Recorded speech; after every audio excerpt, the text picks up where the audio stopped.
أشياء فعلناها كلنا لكننا نخجل من الاعتراف بها. إذا لم تنزل أكثر من 5 أصابع فأنت كاذب. أنزل إصبعك إذا أغلقت الثلاجة ببطء لكي تشاهد انطفاء المصباح.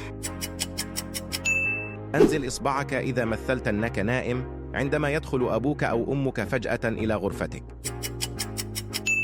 أنزل إصبعك إذا حفظت الطريق ثم ركضت إلى سريرك فور إطفائك للإنارة.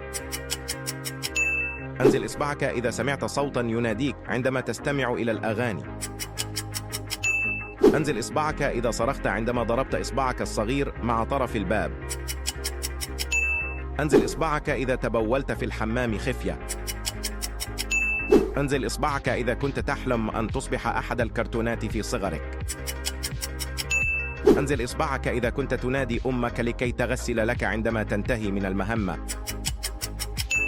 أنزل إصبعك إذا ضحكت على مزحة لا تضحك حتى الميت. أنزل إصبعك إذا غطيت كاميرا البي سي لأنك ظننت أن أحداً ما يراقبك.